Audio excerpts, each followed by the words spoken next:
Luc nous enseigne qui était le Messie promis. Chapitre 4, 17, 21.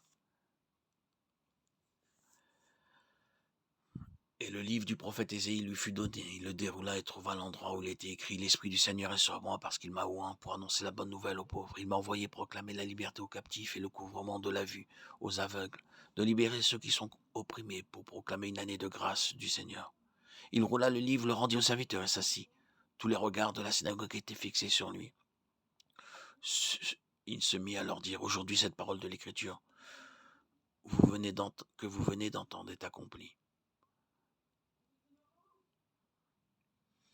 Jésus, rempli du Saint-Esprit, revint du Jourdain. Il fut conduit par l'Esprit dans le désert, où il fut tenté par le diable pendant 40 jours. Il ne mangea rien pendant ces jours-là. Quand ils furent écoulés, il eut faim. Le diable lui dit: Si tu es le Fils de Dieu, ordonne que cette pierre devienne du pain. Jésus lui répondit: Il est écrit, l'homme ne vivra pas de pain seulement.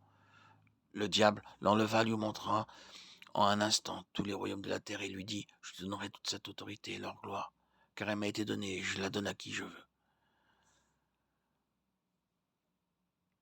Jésus lui répondit: Il a été dit, tu ne tenteras pas le Seigneur ton Dieu. Lorsque le diable eut achevé de lui infliger toutes les tentations, il s'éloigna de lui jusqu'au moment opportun. Luc 14, 1, 13. Pour rappeler aux pharisiens leur incapacité à respecter la loi et leur besoin d'un sauveur. Luc 10, 25, 28. Luc 18, 18, 27.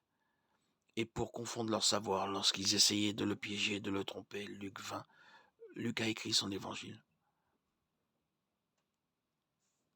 L'évangile de Luc nous donne un beau portrait de notre Sauveur compatissant.